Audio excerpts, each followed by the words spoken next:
Dude, when hunting season's upon us, when I start feeling in the air like, oh, I could kill something, I just feel a need to sprout a stash. A stash. Yeah, and then I get just like some kind of angst. And then when I kill, I get it off. It's off the back, and I'm like, I can shave this. I should shave this. It looks weird. Emily was listening to a podcast when we were talking about you shaving, and you're like, yeah, I use shaving cream or whatever, and a razor. It's just breakout on my face, dude. That's still, I can't do it. So I asked her, I was like, hey, I need more shaving cream. Like, I'm out. And she's like, oh, no, I know why you need it. I listened to your podcast. You and Jared talking about shaving with the razors and stuff. I was like, no, I'm out.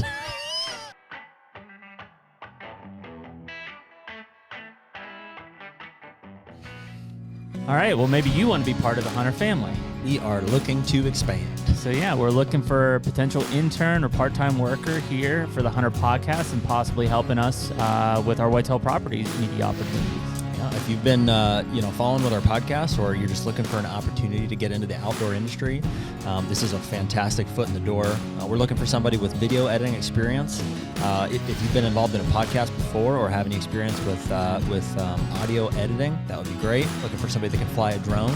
And we've got some very cool opportunities coming up down the line for you. Yep. So if you're interested, reach out to us wherever you can find the HUNTR Podcast. Hey, and we're back. Ew. HUNTR Podcast, episode 70. I forgot already. 3. I was just getting some John Deere offers there. That's what I was just saying. Yeah, you got some? Yeah. Oh, yeah. There's 0% financing on the Gator. Hey, cheers. Cheers. Yeah, wow. I'm drinking healthy water today. I don't drink it. I had a doctor appointment yesterday. Firewater, Cinco de Mayo. And I don't know. Somehow we got on the topic of like how much water you're supposed to drink. And I feel like I drink a decent amount of water. Mm-hmm. I'm supposed to drink like 150 ounces a day. That's like 5 of these. Yep. And like I feel like I struggle to drink. That's probably what I drank. 3 of them. Yeah, I'd probably drink 3 to 5 of those a day. Yeah. That's been a good habit, though. I bought a bunch of those Nalgene's. Yeah. Way too many, and I carry one every day. And the other thing is that like 90% of Pennsylvanians are vitamin D deficient because we live in a place where there is no sunshine. Yep. So some fun facts for you. Yeah. Start off our podcast. Yeah, you gotta drink that water, man. Dude, when I leave the house every day, I look like ridiculous. I've got this Stanley. I've got one of these with like liquid IV in it. I've got another one with pre-workout, and I've got a protein shaker. Yeah. Cinco de Mayo today. Yeah. Hey, happy de Mayo. We just got back from a Cinco de Mayo lunch with our local Ag Choice credit lender, Kara. Yep. So talking both for potential clients and customers of us for whitetail properties, as well as ourselves. And if you want to hear more about that, we've had, if you're listening to this, episode 5 of I Bought a Farm was with the Rural First Lenders, and episode 6, which may or may not be out yet, is with Ag Choice Credit, Farm Credit. So some good information. If you haven't checked out the I Bought a Farm podcast, go and hit it up. And for 2 guys who I would say are not big turkey hunters, we're talking turkey. We're talking turkey today. Yeah. We both shot turkeys. Yeah, we both tagged out. It's funny because I was talking to a couple guys in the South the other day, and we literally just opened in Pennsylvania last weekend. Which was weird. I kept asking if people. I was like, "You been turkey hunting? You been turkey hunting?" Because I went. You asked me. Yeah, I went on that youth turkey hunt like 3 weeks ago. Yeah, you're like, "Hey, we should go turkey hunting Monday," and I was like, "Yeah, it doesn't open until next weekend." And I'm like, but we should. So we probably would have a lot better success if we did. Yeah. I didn't see a single hunter. Yeah. Nobody was out, Birds are crazy. So, yeah, I mean, I think we talked about it before, but so 2 weeks ago was youth in Pennsylvania. Carter and Harlen both double teamed on a big gobbler up on the mountain here. Okay, I got a question for you on that. So when you say double teamed, I saw the footage that you posted. There was 2 strutters coming in? 2 strutters. Did they shoot at different birds and one missed? No. So essentially what happened was... Or miscommunication. They both shot the same bird. Called those 2 birds in, worked them right in, and they got real close. They were like 10 yards. And I think they probably saw one of the boys move the gun barrel. And so Carter was set up with my dad to shoot the first bird. Harlen was with me to shoot the second bird. Carter got on his bird correctly, and then the birds got basically nervous a little bit. And so when the first bird came through, I heard Harlen say, "I'm on it." I knew he was on the same one as Carter, but like I didn't want to risk it. So I was just like, shoot. And they both shot same time and just plowed that thing. Nice. So could we have pulled a double? Maybe. But if it was reversed, I probably could have talked Carter into, hey, let that bird go and shoot the second. But Harlan's 6. He's on a bird. He's ready to shoot it. He's not leaving it. Well, I could hear you and your dad communicating though. We were trying to, so, and again, we were communicating because he could see the bird from the angle better and saw it was getting nervous. And then the other strutter kind of worked up to the decoy and that one got back in line. But again, as soon as that first bird came through, Harlen was already beated on him and so was Carter. I was like, yeah, just shoot him. And so, the second one flew off. I mean, nobody shot at that bird. But then we got that. I mean, it was 2 TSS loads to the head. Like that thing didn't even flop. You know, like that. Yeah. So, we're all excited. Yeah. We're all excited. It's great. And then there's birds going off across the ridge. So the way that it sets up is, Carter's 10. So Carter has a tag, as a mentored youth hunter. Harlan has a mentored license, but he has no tags being under 7 years old in the state of Pennsylvania. So he would tag with my tag. So obviously Carter tagged that bird. And I said, well, let's see if we can work another bird in, and we would tag it with my tag as Harlen would have shot it. Those birds didn't work in, so that would then circle back around to opening day where the boys were basically done, and it was like, so Dad gets the hunt. How did Harlen feel about that? He was fine. He was like, yeah, I killed a bird. Okay. Yeah, he was fine. He's like, yeah, I killed one. I killed it. Yeah, it's fine. It's fine. Coincidentally, they did the same thing last year. We were I remember. Same blind, except it was opening day of the normal season, not U season, and they both shot a bird, same bird, boom, and were you up on that clover patch where that real long clover patch? Oh, it's like that long runway stretch. Okay. Yeah. There's blind at the end of it. There's one right in the middle on the ground. Yep. A deer blind, I mean. At the very end. There's one that's high, a high deer blind in it, and then there's one. The old one is now on the ground as like a ground blind. Yep, hard shell ground blind. Gotcha. So we were sitting in there, and so I went back into that blind on opening morning, and I didn't hear a bird, nothing, And I mean, it's getting light. I mean, nothing, and so I'd been using my mouth call, and I pull out my slate. Just like real soft purrs, and man, pow, and I mean, to the point where I could hear him. Oh wow! Like on the roost behind. I had no idea the bird was. I don't know how he didn't see me set the decoys up in the field. And then I could hear hens with them. And he wasn't gobbling. He was just spitting and drumming on there. He only let that one out, and then probably about 30 yards from him. Yeah, it is cool, one. Man, when they're close and it's just thunderous. Yeah. And eventually I heard the birds fly down, and I'm set up looking in front of me, and I see like the fan coming up over the hill behind me. I'm like, oh man, so I'm trying to think of like, how am I going to turn? Cause I'm in a hard shell blind. Like, and he's Can you working. move in there? Like, yeah, but I mean, like to where he's coming is an awkward angle. Yeah. And so like I get to that point, and I was on him a couple times, but it was thick. And then next thing you know, I see 2 hens come out in the field at like 20 yards right from me. And I'm like, okay. Connect the dots. And then he goes back down, and I can hear him the whole time. I can hear him walking in the leaves. He's that close. I can hear him boom, boom. And then I look, and here comes another strutter out in the field. And I'm like, what the hell? Like, that's not him. And so I'm watching, and that bird starts working towards the hens. And then all of a sudden I see, here comes the big strutter right out to the hens. And he pushes all those birds like 300 yards out away from me. Didn't even look at the decoys, just straight out away from me.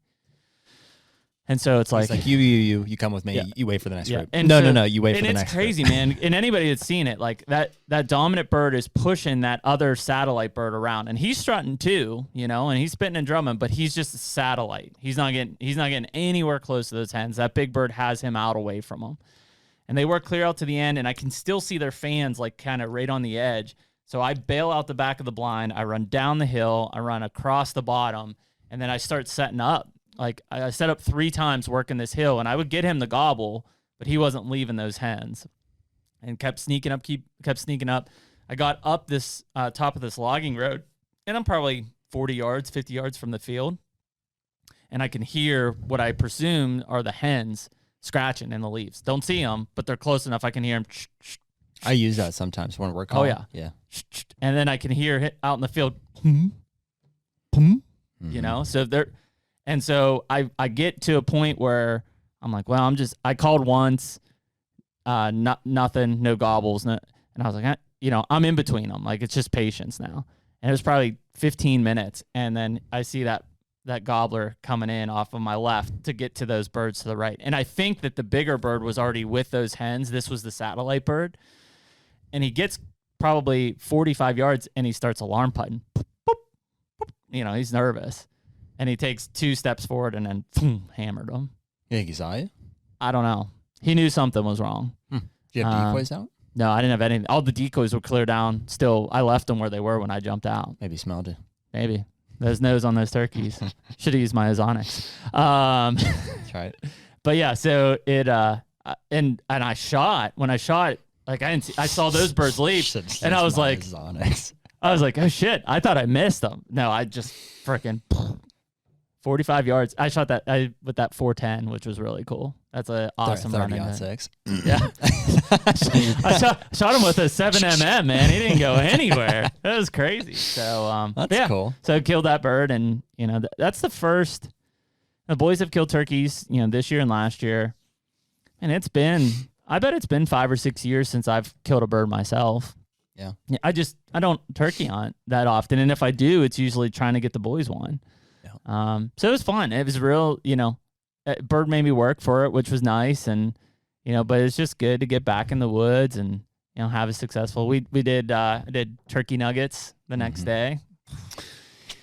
Yeah, it's fun to be successful turkey hunting. It sucks to suck at turkey hunting. Yeah, because it's like I'm not willing to expend as much effort on a turkey as I will a deer. Mm-hmm. Which is funny because a lot of people are like, man, like I live to turkey hunt.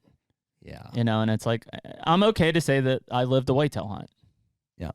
That's where I expend my energy. It's a whole different thing. I mean, yeah, they're both hunting. Yeah. But I mean, deer hunting and turkey hunting is not very similar in my opinion. I mean, it's exciting. I love hearing birds on the roost. I love working birds, but like, you know, quickly I'm out of it. I'm happy I tagged out, but like I'm not even thinking about turkeys right now. Yeah, no, me neither. That's what I'm saying. It's just a different thing. Like it's not better or worse. It's just don't expect it to be the same thing. If you deer hunt, you know, and you want to try turkey hunt or vice versa, they're just different things. Yeah. So, you know, you're better to have a different mindset going into it. So I did that this year. And I've been trying to do that more and more. It's just I can go into turkey hunting with no pressure. Well, the first thing is you bought a Pennsylvania license this year. Yeah, I bought it the day before. I made a plan and then the day after then. And then I went. So yeah, I bought the I bought the tag and then which is super cheap for residents. So yeah, I owe mine to Lauer, who was on the last podcast. Yep. Oh my last or 2 podcasts ago. And so I think after that podcast, we're like, dude, we should try a turkey hunt together this year. And he said, well, come up anytime. You guys have done it before. Yeah. I think the last bird I shot with my bow was with Mike, actually. I think it was too. And he's got some property up there, Indiana County. And he was nice enough to take me out. And so you left at like 3 a.m. Well, and it started before that. So I was working late. I got home. We got to bed at like 12:30. And then I woke up at 3:15. To drive up to Indiana County. It took me about an hour and a half.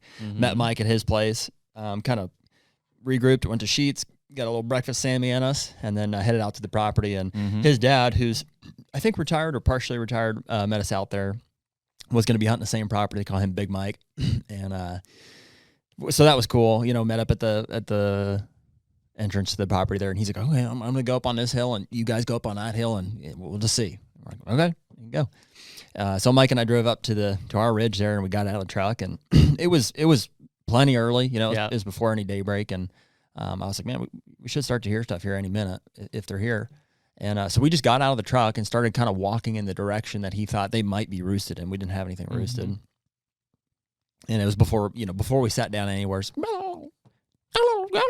And so we probably heard 4 or 5 birds, kind of just surrounding this valley, and we're up on a high point, and it's perfect. There's a little secluded field up there, and right from the spot that we were hearing those birds, I was like, I mean, dude, this field right here is as good as any. He's like, well, I'd like to get down in the bottom here. I'm like, dude, that bird is close. I was like, he's right in this bottom. He's like, okay. He's like, you like that tree? I said, I like that tree.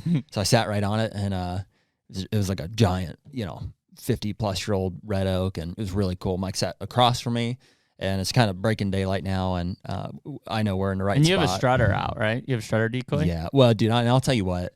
If you're trying to kill a bird with a bow without a blind, first of all, you have to have a decoy, but if you really want to do it right, you need to get a stuffed. Yeah. That's how you do it. Yeah. Shoot a Jake or a gobbler. I prefer Jake. Yeah. Take it to a taxidermist and just say, hey, I don't need it doesn't need to look great. Yeah, I don't need the works on it. It's just, make it good. I'm going to use it for a decoy. For a decoy. And so Mike's got one of those. I shot the last time I did also over a Jake. And so yeah, we had like it was like a Avian X, Mike's decoys and his Tom Strutter. And so we're sitting there, and the bird hammers off the roost. And I don't know if you've ever done or seen anybody do this, but he takes his hat, fly down. Yeah, just and did kind of a cackling sequence, and that bird stopped. And normally when they hear that, they he did. He fired off. I don't like that. And then I think we heard him once or twice. Once he flew down. And the second time he was closer. Yeah. And I was like, okay, he's coming. He's on the ground. He's coming. Well, so we shot right up, and it wasn't 10 minutes later. Here he come, silently. He came straight up a hill. I mean, it's 200 yards, up a pretty steep grade. Yep. And I'm sitting like this, I'm a right-handed bow shooter, so I've got my back here, decoys out here, and Mike's sitting across from me, and I'm watching his eyes, and I've got the GoPro footage here. We'll watch it in a minute. Yeah. So I'm watching Mike's eyes, and he's like, okay, if I see a bird, I'm going to go like this. I'm like, okay, got it. Is he seizuring, or do you see one? Got it. And dude, first of all, as we're sitting there in silence, I look over and realize Mike's wearing like open-toe sandals. Like, I see toes wiggling over there. I was like, what are you doing? I was like, they do eat worms, but, Just airing them out. And apparently he shot his last 5 or 6 birds on those sandals. That's so funny. Which is funny. So that bird comes up. I see Mike, getting excited. And so I kind of glance over, and there he is. He's in the field. It's a big bird. Yeah. And he's all busted up. You'll see his fans kind of taken out. And he came up. It would have been better if he came up in the corner of the field that we were in, because he wouldn't have had a chance to see us. He would have just cut the corner. He came out probably 30 yards out. Yeah, and was looking right at you guys. I mean, through the decoys to you guys. Yeah. And so, I mean, if we get credit for anything, it would be being still throughout that 30 to 45 second encounter where he walked right at us and committed to those decoys, which that is what you need to get to full draw on these things. He'd come out and around it, circled it. I mean, he's, 6-8 yards. And then once his head got behind a fan, I just came to full draw, and he was quartering to the left, kind of like quartering away from, and so, I like to think of a Texas heart shot, shoot him right in the butthole. Right in the butthole. And, he was slightly angled, so I just, a couple inches to the left, and pulverized him. I know. Pulverized him. And, he didn't like it. He didn't like that, so he flopped it. So I ran out and got him, and it was just like, that just happened? Like, it's too easy. Crazy. Yeah. So. And sometimes it works that way. I mean, it was fun, man. When you're in them and you're having that action, it's a lot of fun. When there's days that you go out and you don't hear a bird, or you're walking miles to chase it, like, it's still nice to be out walking around, but it's I don't know. You got to be a different breed of hunter for a lot of that stuff. And I mean, I grew up cutting my teeth, like, hardcore turkey hunting in like old strip mines and stuff, and putting on miles, and, hearing birds and running and gunning from one hillside to the next. And it was fun, but like, I don't know. I mean, it's such a short, just a short splash in the pan. Yeah. Whereas like, I lived There's a lot less investment in turkey hunting. Yeah, and deer management. And it's cool because, like, when I do management on the farms and stuff, like, my goal is to, have great deer. But, yeah, I'd love to have better turkeys. Jeremy and Ariana, like, went out to the Ohio farm and killed a bird. Jack and Tay went out there. They didn't hear a single bird anywhere. Those types of properties that you like hunting, they're not ideal for turkeys. No. Yeah. No. Where I'm at, in Ohio, there's birds everywhere. in the rolling pasture type of stuff, and where Mike's out in Pennsylvania. Granted, they're smaller birds for sure, which is interesting. Yeah, they're smaller than our Ohio birds, but there's a lot of them. Yeah, and it just depends. I mean, this part of Pennsylvania has had a big turkey increase. I hear people in the Midwest are telling me like the turkey numbers are like just terrible. You know, and we talked about it a little bit with Dr. John Kilgo about, do we think that coyotes or anything with the nest predation? And no, it's coons, skunks, possums. That's what's making havoc on the turkey. But I heard plenty of birds this year. I saw a bunch of jakes. At least in my area, it seems like turkeys are pretty plentiful. Yeah. But I know there's a lot of people that said like the populations are trash. Yeah, it's all it's situational. If it's a cold day or weather, you just might not ever know they're there. Like you said, some of your birds come in quiet and stuff. A lot of birds that I've seen have come in. It just takes the right scenario to be like, oh, there's birds everywhere. I mean, the one thing I do like about turkey hunting is if I'm in a new area, so like when I was hunting those birds in Kentucky, a bird would gobble off and I'd look like in 8 different directions of like, which way did it come from, because it just pitches and echoes off all the hollows and stuff. But I get to cover a lot of ground that I haven't walked since, maybe November or December or earlier than that. So it's nice to cover that ground, maybe find some sheds or something. But, it's I mean, you can enjoy turkey hunting. I had a great discussion with Lucas and Bill from Tetra the other day. And, Bill's a turkey hunter. He's a South guy. Like, he lives turkey, and Lucas does too.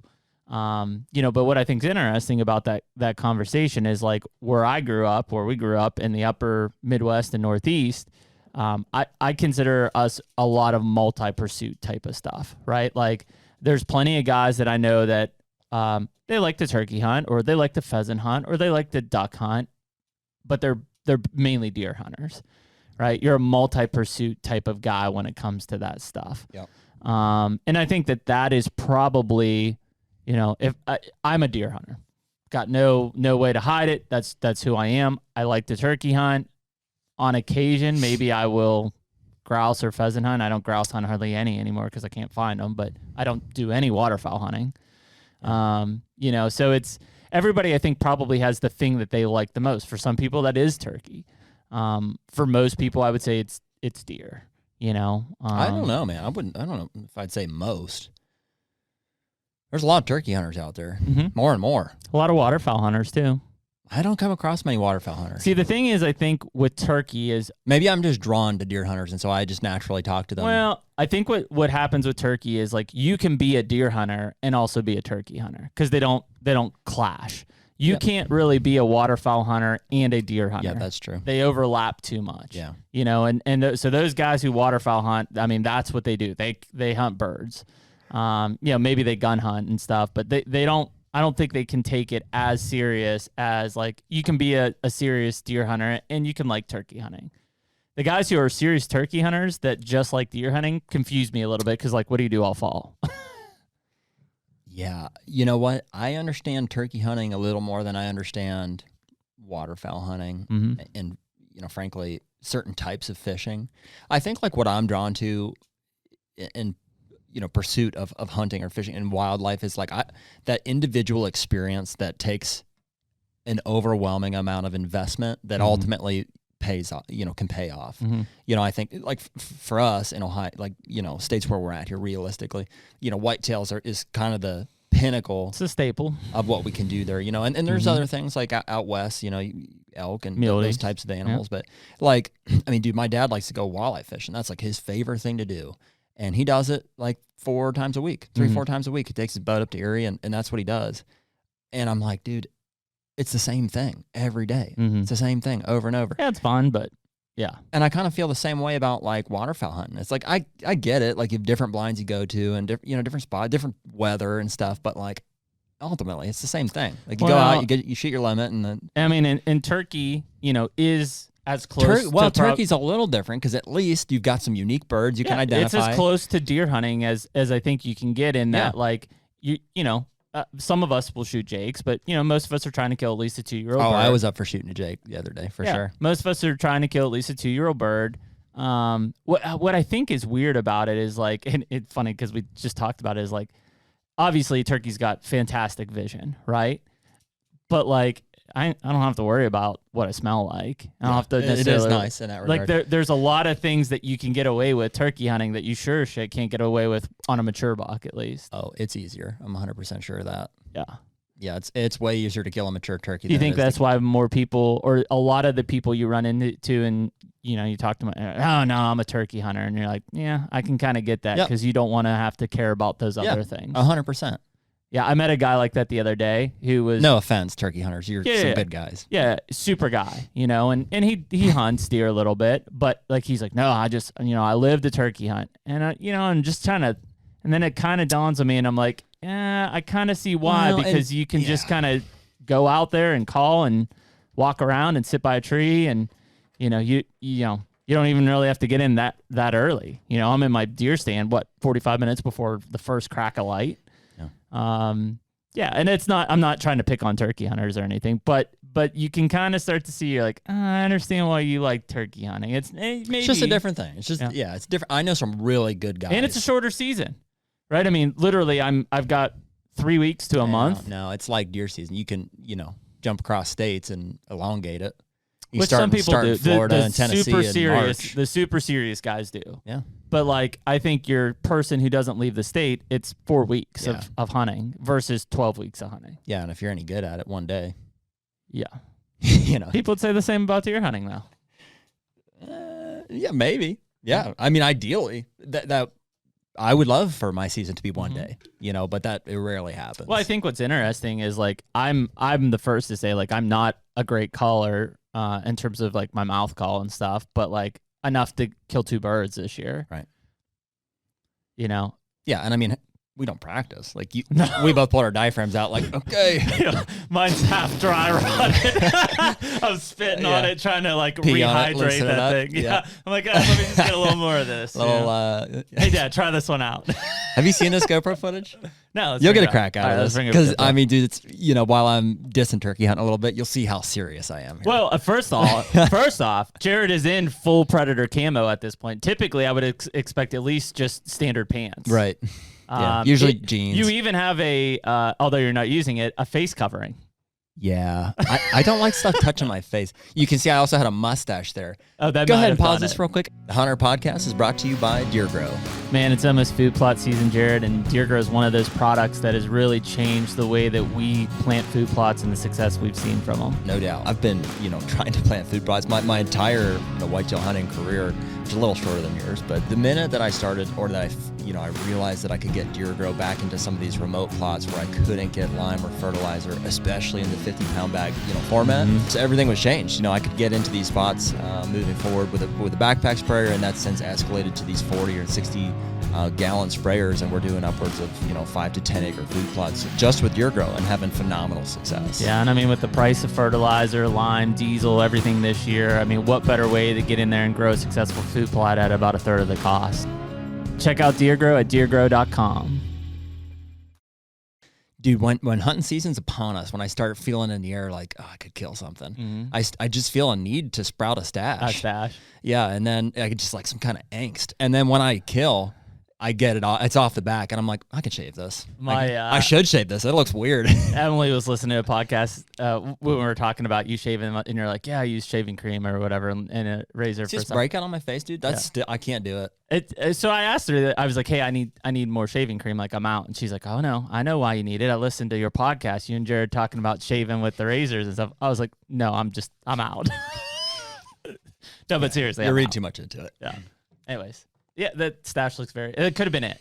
That could have been, it looks more like an oak branch. That was it. 100%. That's what killed this turkey. All right, go ahead. It's a 12-minute video, so you can bounce around. Maybe not that far. I'll try to narrate here. I think I turned it on a couple minutes before we saw the bird. I heard him gobble once, I think. You did? Right here. Yeah. Okay, so you can hear he's down over the hill. See, I look at Mike. I'm like, okay. Maybe you're going for it. And you're like, nah, the stash just got it at that point. I thought about it, and then it kind of came back down. I said he's going to come up right here. I thought you said you had to really pee. Dude, I really have to pee.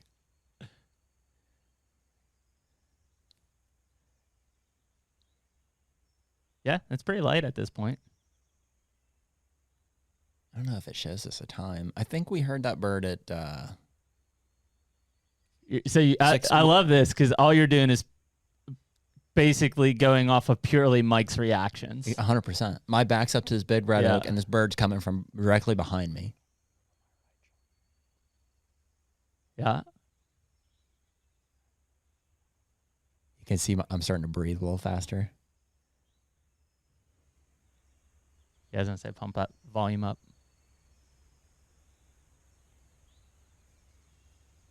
Is he on the ground now, you think? Yes.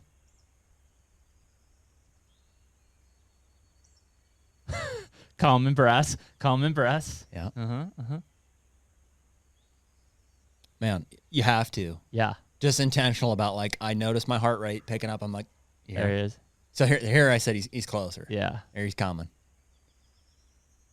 I'm proud of you for taking the bow because we were pretty set on just shooting him in the face this year. I know. I just can't do it, man. I just like that bow so much. Yeah.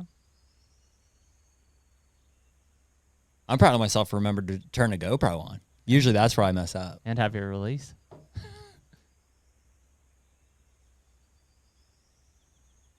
You got any ticks in your butthole? Yeah. Huh? I sprayed down. I bought a couple. I pulled a few off of me when I was done. Well, since we're out in the field so much now, I picked up some Sawyers and I keep it in the Yep. truck.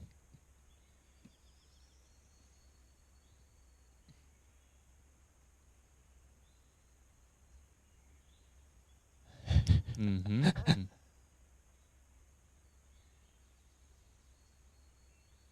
Here you go. I'm guessing he's in the field now. You look like you're in a pretty deep stare at this point. What, dude? Watch my face. I've never seen this little, like, look on my face here. Yeah, there he is. See him working across the field, or you can see my eyes shifting. Yeah. Oh yeah, you're locked in on him, drilling holes. I think you just shot him twice. Ducking the bill. Mm-hmm. Oh yeah, he's working. Oh yeah. Oh, I think I just heard him spit. He's close.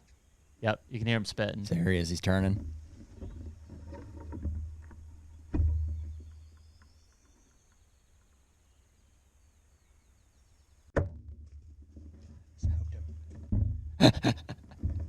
That's awesome.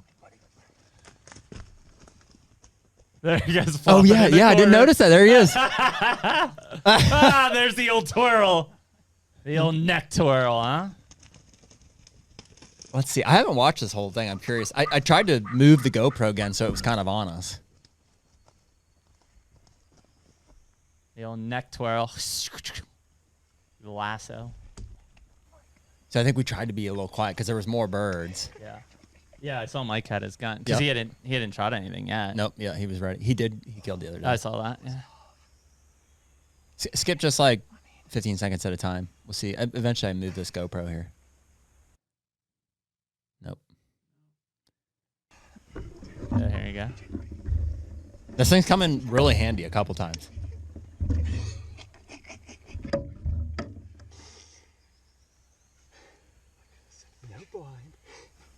Do you have your bow feed on that or? No, my stabilizer. Oh, your stabilizer's Yeah. landing on it.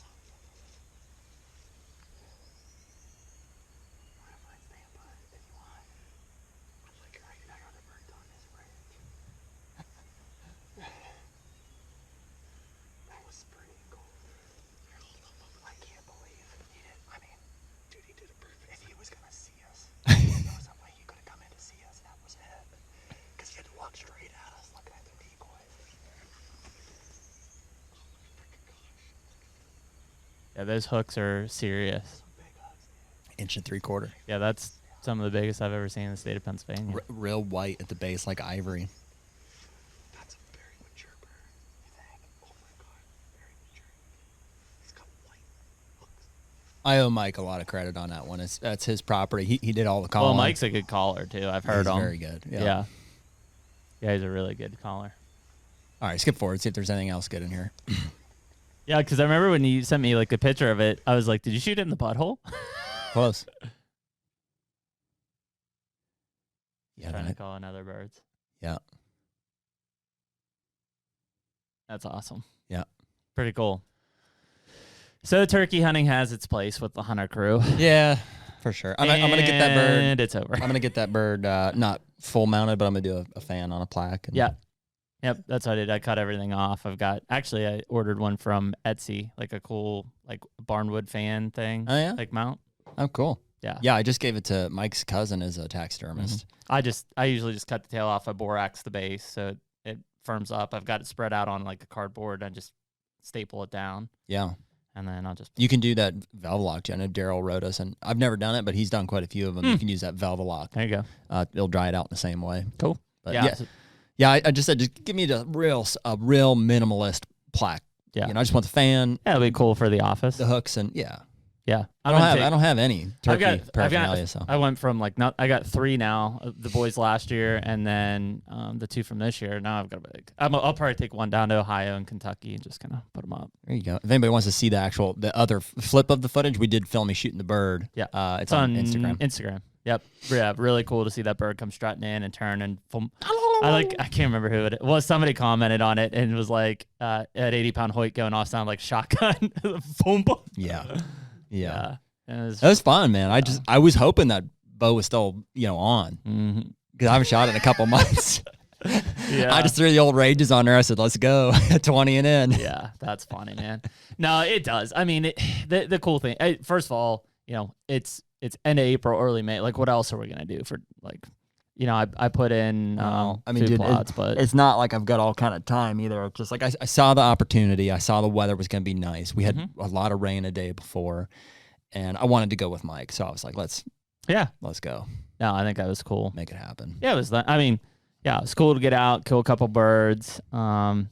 I may still go out in Ohio. I don't know if I have time for it or not, but yeah, I've thought about it. I need to get down to the farm and check it out. I did have 5 or 6 gobblers on camera the other day down there at the farm. Not consistent, but they've just been in and out. It'll be a weekday if I go. Yeah. I'm not sure where I saw this, but it's some Instagram or something. The premise of the thought is like, I didn't want to work a 9 to 5, so I work for myself, and now I work 24/7.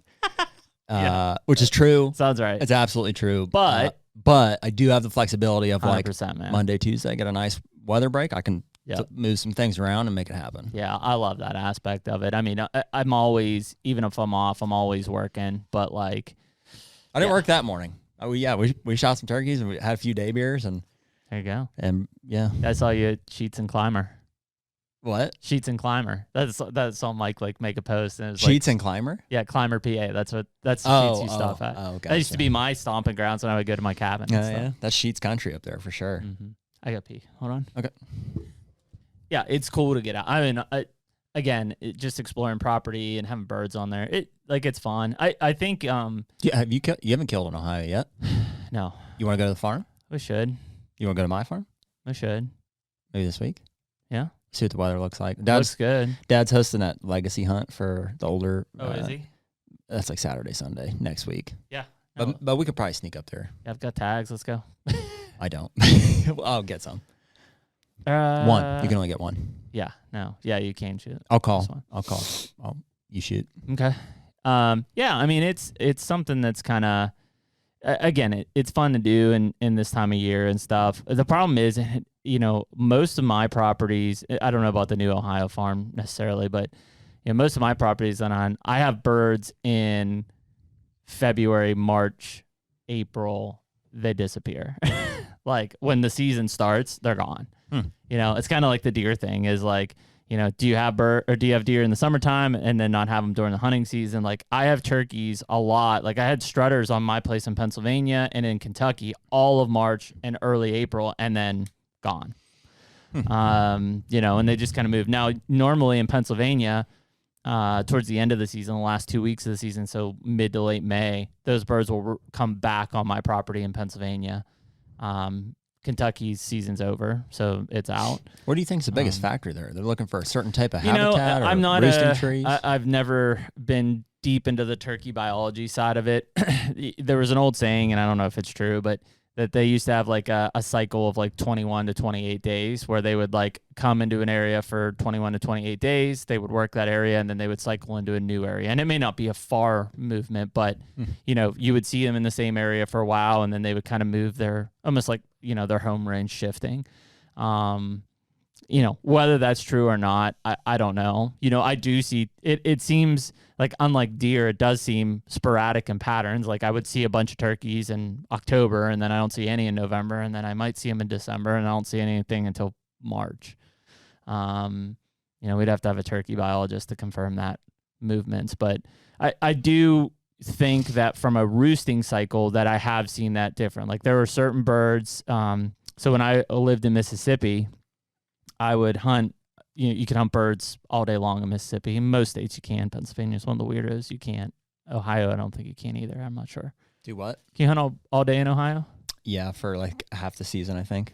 Is it second half season? So that's what it is in Pennsylvania now. Mississippi, you hunt all day, you know? And so I would hunt birds in the morning, and in the early season, like I would know where they were roosting. So I would go back in the afternoon and set up in the area where I thought they were going to come back to roost. Cause typically in the same, but then you would see a shift, you know, maybe it's a week or two, or as the flocks are breaking up or hens are going to the nest, that those birds would shift their roosting areas. So you could go from like, man, I'm like so close to killing one of these birds on public land in Mississippi to like, they're gone.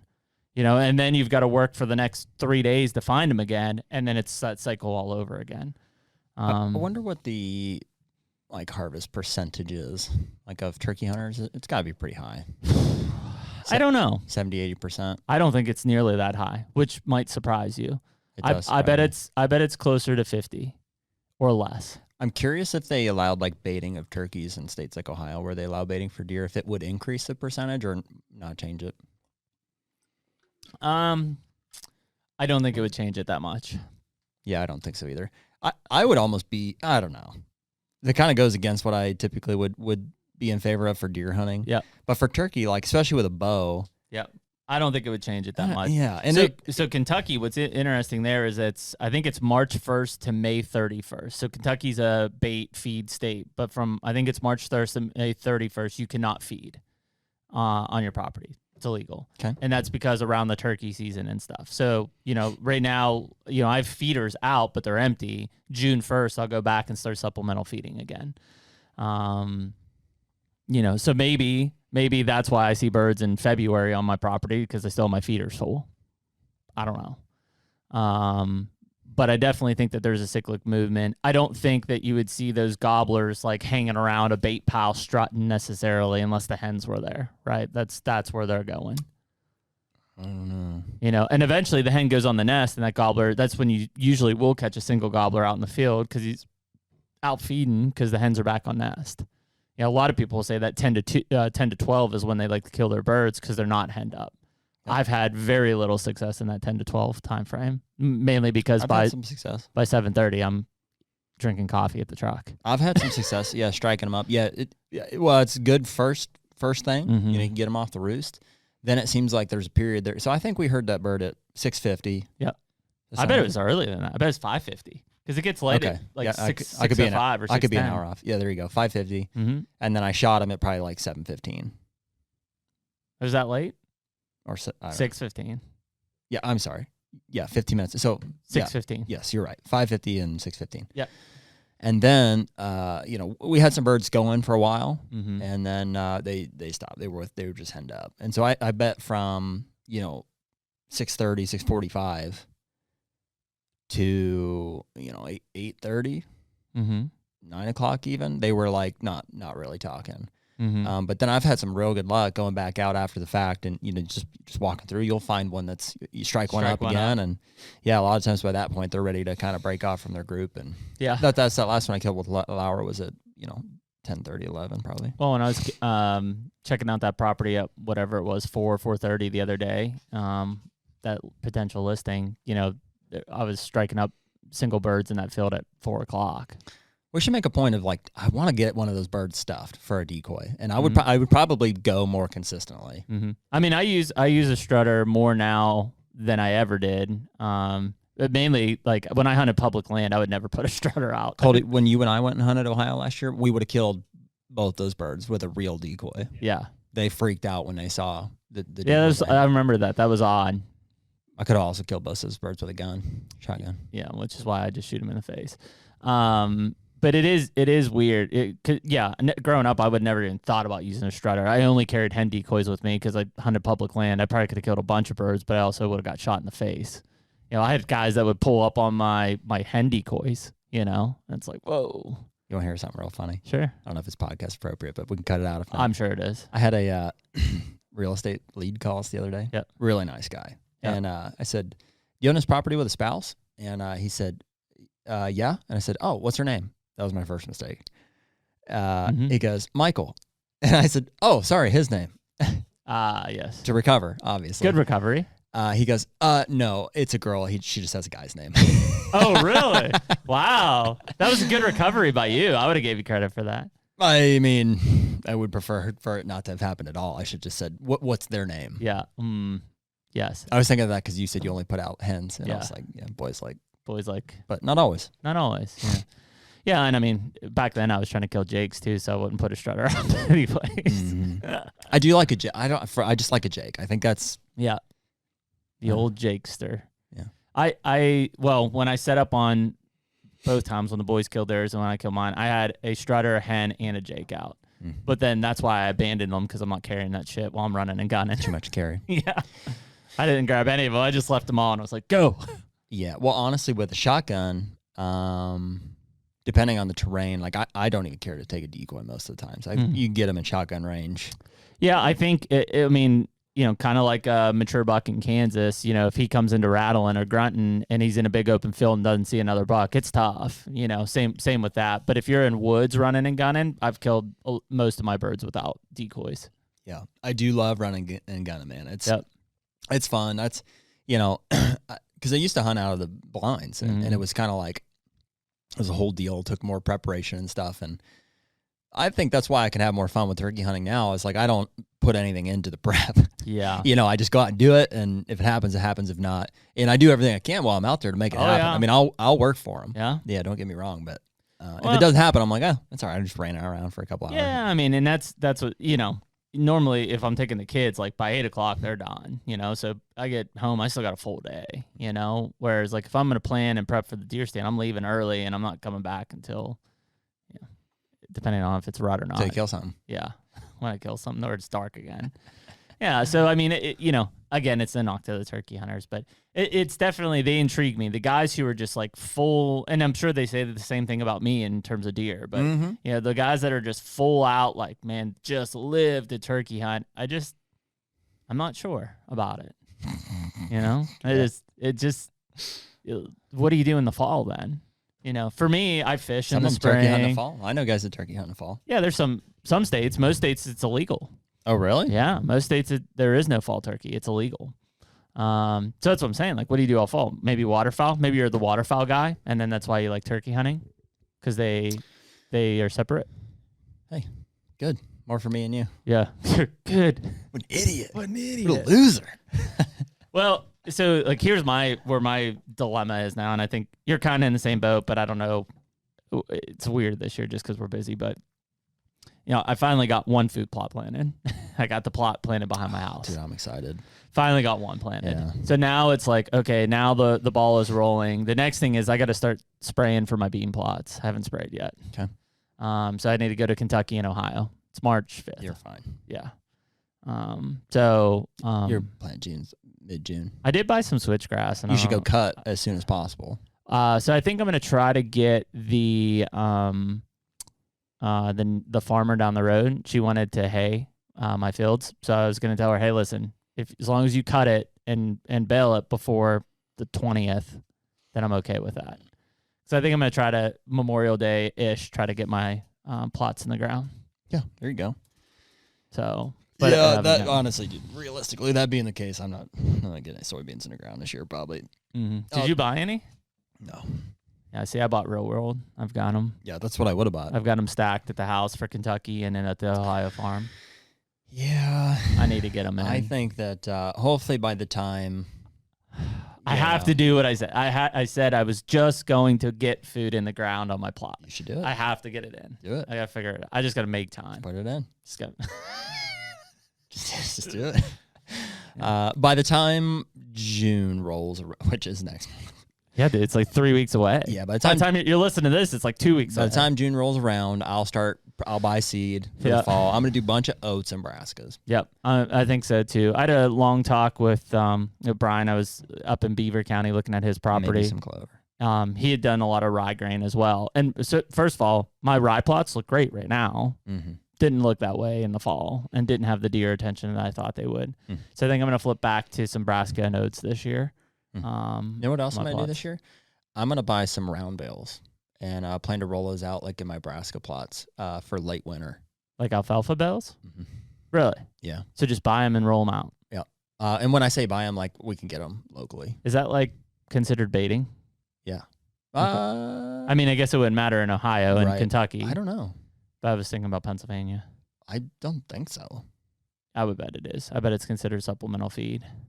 Yeah, you'd have to look into that one. I'm not sure. In Ohio and Kentucky, it doesn't matter. I mean, but you've seen like in Canada, that's how they kill them. 100%. Roll out alfalfa bales. And yeah, I mean, they like to bed in it. Like they like to eat it. It's just, it's attractive for them. I'll put it in a brassica plot. So I have access to them. So I'm just going to buy a handful of them and put them out. Mm-hmm. And then roll them out in the winter. Yeah, I think that'd be. I kind of guarantees even if my brassicas get destroyed in November, December, come January, February, I'll have something. Man, we're due for a good late summer, early fall weather conditions to have good brassica plots. I think the last couple of years they've been rough. Last year's pretty good, right? Well, last year you had bad seed on some of yours. Yeah. The year before was terrible. We got fried. It's dry. Yeah, it's been 2 or 3 years since we've had good plots. Yeah. So I had some of Jed's were good. They didn't get huge, but I'll be interested to see. So I put that in that new acre plot behind the house. I put that balanza clover that I was talking about with Strickland. So it's that real big like white clover, high tonnage, and it's an annual, so you could turn it over. So I put that in and some of that Berseem clover. So I'll be interested to see how that comes up here in the next. I did put some fertilizer down, and then I plot started and plot tilled it. It's the first time I've ever planted anything in there, so that plot's obviously pretty rough. But my hope is that clover will take, and then I'll try to work that under and put brassica in the fall. Mm-hmm. Yeah, should do well. Or at least part of the plot, I'll work brassica in the fall. Maybe leave some of the clover up just in case it's not great. There you go. I should probably take that, huh? Go for it. The HUNTR Podcast is brought to you by Stealth Cam. Dude, where would we be without our cell cams? I would definitely be divorced at this point. Yeah, I hear that. I mean, the fact is I spent more time checking cameras than I actually did hunting prior to cell cameras. Now, at least, my wife can enjoy me being in the comfort of my own home, buried in my phone, checking those pictures. Yeah, 100%. And dude, when it comes to trail cameras and definitely cell cameras, reliability is, I think, the number one thing that we're looking for. Stealth Cam just has a long reputation of reliable cameras, and ultimately that is the most important thing to us. They have to work. In terms of reliability, there's not a better camera on the market than Stealth Cam, whether you're talking about the Fusion X, the Reactor, or the DS4K Transmit. And most of them are under $200. Stealthcam.com. Check them out.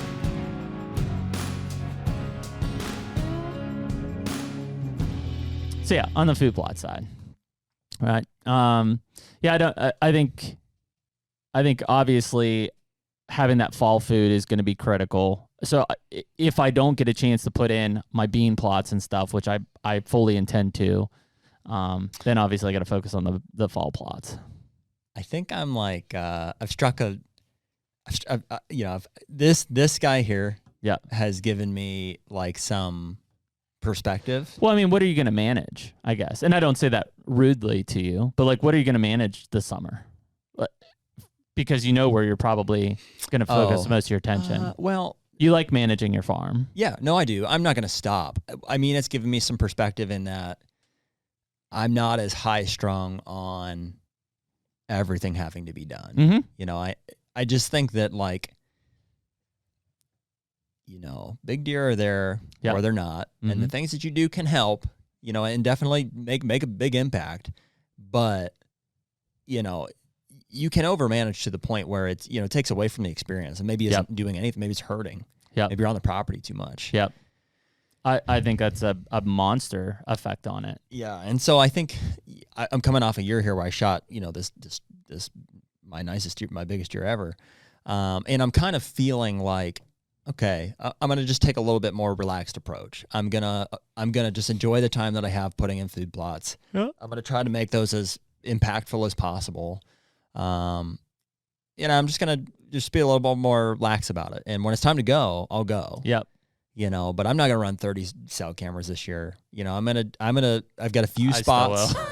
I mean, dude, I think at the end of the day, Yeah. like whitetail deer hunting, at least in this part of Ohio, I think a lot of the country comes down to spots. Yeah. Comes down to the right spot. Yeah. And you may miss out on early season opportunities, and certainly I'll be looking for those. If I get not, frankly, what I may do in Ohio is I might go out 2 days before season to known spots that I could pull off a baiting setup, and I'll dump corn, and I'll see what shows up. I'll probably use that opportunity to put, one of my dad or my uncle on one, and then that time will pass, and then I'll be watching for October cold fronts, and we know where to kill them there. You just need to know the bucks in the area. Yeah, it's just a familiarity with with these different properties, and to be able to identify a good spot is what makes a good deer hunter, I think. Woodsmanship and to know how deer will use the terrain, and then to understand under what conditions they're going to do it. Yep. All you have to do is know that there's a buck in the area that you want to kill. Yep.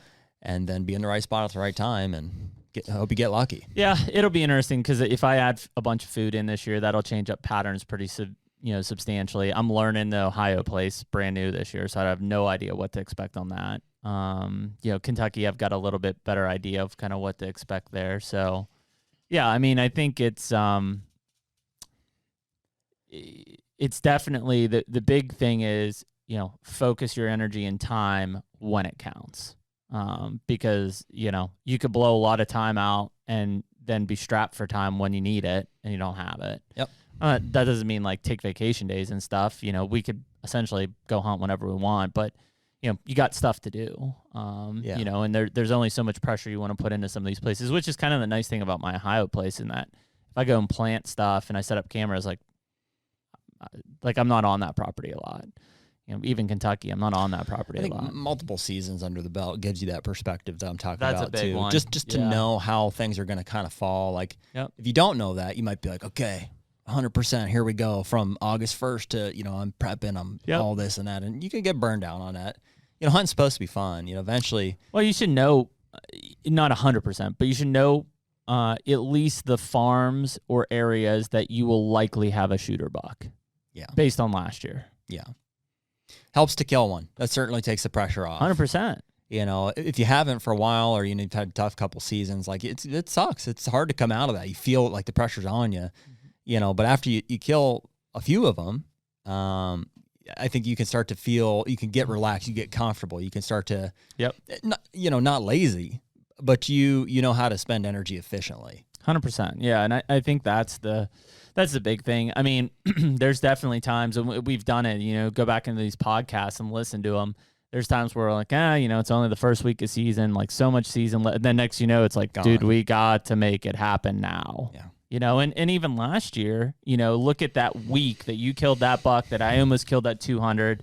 I mean, there were 3 days that basically were like, and not across the country, but at least in most of the Midwest and Northeast, those 3 days were the 3 days. Outside of that, there were opportunities, but those were the 3 days, and you can only be in so many places during 3 days. Yeah. And for most of us and most of the people listening to this, you've got one buck tag that you're trying to fill. And I get that. Jared and I are a little different in that we usually carry multiple buck tags from different states that we're trying to kill in. But even still, there's a disadvantage to that because we're unfocused. Where if you've got one buck tag, whether it's Pennsylvania, Ohio, Kansas, whatever, you can dedicate your time to those 3 days to make that buck tag get filled. I'm already thinking about how am I going to hunt here, here, and here all within a 2-week period. And I'm scattered at that point. Yeah. And I miss opportunities. We know that. I mean, how many times have we been in Kansas, which is where we want to be, and we look back home and we're like, that's when we would have killed that buck. Yeah. Well, we have like staples throughout the season, and then everything else is you have fillers, which for me is primarily dictated by weather. Mm-hmm. So like, I'm going to do this elk hunt. last week of September, and so because of that, we're forfeiting a mule deer hunt, which sucks. You know, we got an awesome I'll probably place. focus on early season Kentucky, and maybe with the boys. Like that's my other thing is I got to get them deer. You can go out and hunt South Dakota, keep that sucker ripping. I could. Mm-hmm. I won't be able to go with you, but It's a hell of a trip. No, I'll hunt Kentucky. Okay. I'm gonna try to get soybeans in, and I'll try to kill a velvet buck in Kentucky. okay, cool. And then we're going to draw for Kansas this year. Mm-hmm. Iowa's Saturday, by the way. They pushed it from the 1st to the 7th to put it for the tag. So Saturday we got to put in for a point. For a point. Mm-hmm. Number 4? 4. So We've got Kansas. yep, the week before Hopefully. Thanksgiving is Kansas. So We should know soon. So everything in Next month. between, that gives us kind of the opener, like I said, last week of October, and 2-3 weeks in November And to then kind we're- of watch weather fronts. And once you get into that first, second week of November, I mean, Time's of just the be in the right essence, spot. man. It's time Yeah. on stand. And then we know we're going to Kansas soon after that. And then late season, Yeah. just set up. If you got food, That's the time. It's mid-December is when you start to be grateful for the effort that you put in. You're like, this is why I planted these food plots. and I normally am regretting it. Like I usually am in areas where there's enough acorns and other things and small brassica plots and things that I'm like, yeah, I'm good in October and November. By the time I get to December, it's desolate, dead. And that's where I wish I had those late season food sources that I needed to plant in the next couple weeks. Like standing grain or big brassica plots. Whatever it is. I'm excited, man. I don't have a real good grasp. I mean, I didn't find a ton of sheds in Ohio this year. Mm-mm. I don't know if I found any. Did I tell you I found a shed on that 31 acres? Your new piece? No. The one I walked, the track that I walked, the listing in Beaver County. No. Yeah, I found a shed. Good one? I mean, it was old. Yeah, chewed up. Yeah. Yeah. We're going to find some. There's a giant sheds on over there there. somewhere, though. There's a couple deer that, like, they could be whoppers. Yeah, I mean, Mhm. those 3-year-olds I'm talking Mhm. about. If they made it, I mean, those are both 165-plus inch deer for Mhm. sure. But we'll see. I mean, dude, I'm feeling. You never know, man. I mean, that's the cool thing about deer hunting is, like, you've got a good gut feeling the last year. The unfortunate thing, and no knock to it, we did it. That lease in Ohio burned a lot of my time that I didn't need to waste last year. Yeah. So 100% mine too. I'll be happy to have the farm this year, and at least, for the kids or for my dad or whoever, like somebody will kill a good buck. There's been good bucks, and that's limited cameras, limited food on that property. So I'm hoping if I do some efforts into it, we'll pull some good deer in from surrounding properties. But Yeah. Dude, I think if you want to kill a good buck, like, covering ground is so important.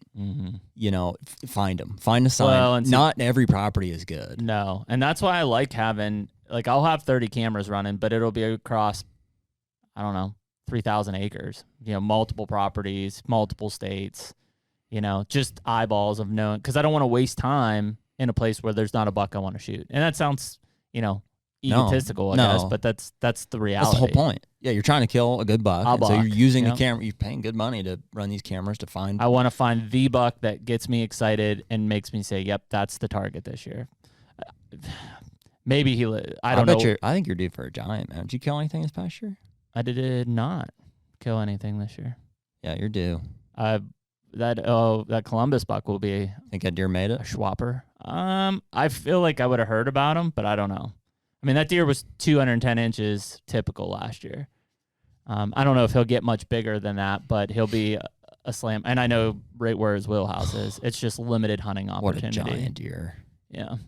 Yeah, I mean, I plan on spending more time hunting Kentucky and Ohio this year, and I'll have the Ohio deer camp set up, which will be nice. Cool. And so, it just depends if there's a deer that I want to shoot on that. I'm just looking for mature bucks. I mean, yeah, I'd love to kill a booner, but if I can kill mature bucks, there should be 2 bucks in Kentucky that are whoppers. On that lease, that one deer is already starting to be a whopper. I don't know who that is. We should maybe consider elongating our trip up to A&F. Yeah, Because we have 3 days with Shirk. 3 days with Shirk. We should, and I don't Shirking want off. to impose on him at all, Yeah. but maybe plan to stretch it out another 2 or 3 and just, make that our October trip We might be able to do that. and just bounce around different parts of A&F. Dude, I'm sure. We may have to fold out of his place if he's got hunters coming in and Sure. just like get a hotel Sure. or something. But I'm sure, if we just say, hey, we're not ready to quit, like we want to keep going. Yeah. Point us in the right direction. I'm sure he would. Yeah. That'll be fun. Couple days. Yeah. I'm looking forward to it. Good camp atmosphere and being in the big woods and some whoppers on never camera. been. Yeah. It's big. I mean, it's big timber. I mean, I'm saddle just this year. big You know woods. that. You are going to use a saddle? Heck yeah. Little John Eberhart style? I'm ready to go. I got it all set up. I've been on the phone for 2 hours with Eberhart. Well, you want to do this. You see that strap on your right hand? You pull this. Pull that tight. And, man, I really appreciate them old school, tactics. They're just tried and true. They work. That's how to kill bucks. Yeah, so, I mean, the key to that trip, because it's, what, the 20th or something like that? Yeah, something like that. Is going to be a cold front. Yeah. If we get a front, we could kill a big buck. Yeah. Well, let's just be communicating with him up until I don't know if he's got guys stacked on either side of it, but it's like if we're a day late or day early, let's see what we can do there. Yeah, on the front side. Yeah, so that'll be fun. And then, like I said, we've got Ohio and Kentucky, and the mountain was kind of depressing last year. Maybe something will show up this year. We'll see. But yeah, I mean, it's we're starting now. The turkey's kind of behind us. We're starting to creep towards. All right, like I'm excited. I'm hoping by the end of next week I can walk out to that clover plot and see food growing, and that'll be exciting for me because that will add a major attraction. I also planted 425 trees. I still got 75 left, and I'm kind of tanked on it. Yeah. But I planted a lot of trees, and it won't make a big difference for the next 3 years, but if they make it, it will. Yeah. I also I TSI'd a lot. I cut a lot of trees down. So that property behind the house might surprise me, but I'm hoping that's where the boys fill their tags for PA. Cool. In and out and crushing something quick. But yeah, we're kind of just on edge now for Kansas. We will know in the next 3 to 4 weeks if we draw. I did hear from our landowner yesterday. Oh, cool. We should probably send him a check. Yep. For the new lease. Yep. Yeah. Yeah, that'll be an easy one. But yeah, I mean, we're just waiting to be drawn, which should be a guarantee. Shaping up good, man. We got a couple nice hunts this year. Just we're just in a work mode now, just grind. And seems like the harder you do that, the more you'll appreciate it when it comes. Yeah, when it comes, it's like, it's glorious. Mm-hmm. Yeah, I mean, I think for a lot of people listening to this, now is the time to figure out where are you hunting next year. And maybe, listen, land's not getting cheaper, interest rates aren't getting any better. Now's the time if you find a piece, buy it. Talk to a neighbor, ask to buy their piece. Yeah, who knows, man? I mean, I'm getting ready for. I mean, I've been getting ready for it here, but like maybe the right track comes up for me here between now and October. So I told Garrett. Yeah, I mean, now's the time to pull that trigger because it's just the more you put it off, the less you're gonna weigh. Like I'm excited. I don't expect to see giants, but maybe like I'm excited about that Ohio piece just to see what I got on it.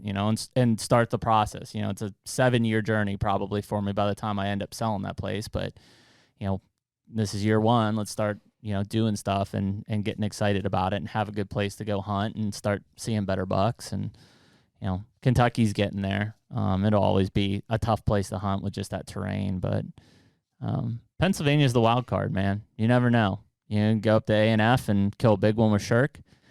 Could find a place here in Western PA and kill a big one. One of these listings could say, yeah, hunt this place. There's giants in there. Some of these inner city Pittsburgh tracks, there's some monsters in there. Yep. And so, yeah, it's cool. I think one thing that maybe and this isn't like for us being cocky about it, but one thing that I think we'll be able to do here over the now to the end of the year, we'll be able to provide some better insights on what a good deer property looks like. And I don't say that because like we're the experts, but we're going to put feet on a lot of properties. And we're going to start to put things together to say, oh, you know what? If it has X, it will have big deer. Yeah. And we're starting to see that. We've walked some properties that are nice properties. They don't have big deer on them. Yeah. We've walked some other properties where as soon as you're on them, you're like, there's a big buck on this place. Yeah. And it's just got to put those dots connected. Yeah, those Pittsburgh ones are interesting because, like, there's not massive tracts of land there. A lot of it's leftover cul-de-sac type stuff. But all those deer that the moms are yapping about at the soccer game, like there's a big one, we see it in the yard all the time. I feel like the allure of those is kind of lost when you see them in the yard and stuff, but like that's still a wild animal, and to be able to go out and it's just different. I mean, dude, I think the Seek One guys are most notable for that type of thing, but dude, that's cool. Yeah. I mean, that's an old, mature whitetail. They're just as smart as, Kansas or Ohio whitetail. They just live in a different setting. And so, like, it's a unique challenge to go out and try to find. I mean, dude, I found a 3-year-old deadhead, the other day. And I was in an impenetrable thicket, and there was beds everywhere. And how big was that track? It's 25-acre track. The thicket was probably 4 acres. And I guarantee that there's a giant buck that comes through there in hunting season. 100%. Yep. Yeah, 100%. Yeah, everything looks different, and that's kind of why I go back to saying, like, don't hold out to say, well, we got to buy a 150-acre farm. Like, you may only want to buy a 40-acre farm if it's the right 40 acres. Depends what you want. I mean, you're not going to enjoy spending as much time on a 25-acre leftover cul-de-sac track. If you want to have like a recreational piece of ground that you spend a lot of time on. But, if your goal is to have an opportunity at a big city buck, and you plan on hunting that strategically, that is the place to do it. Yeah. Well, and I think that's the thing, is that you have to really take into consideration, what are you hunting? Like in Kentucky, I'm trying to pull a giant buck off of national forest ground. Yeah. It's not easy. That deer is buried in tens of thousands of acres. I just love it. I freaking love it. Yeah.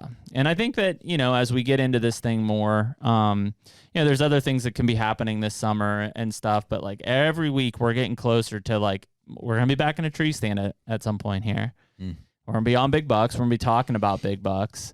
And then, the cycle starts all over again. Here we go, man. So anyways, quick and dirty on the podcast, talk a little turkey, but ultimately we come back to what matters, which is deer. Yeah, deer. Yeah, turkey's done. We're past that. So anyways, we appreciate you listening to this episode of HUNTR Podcast, episode 73, 73, just in case you were wondering. And we'll catch y'all next week. Later. Take me on down the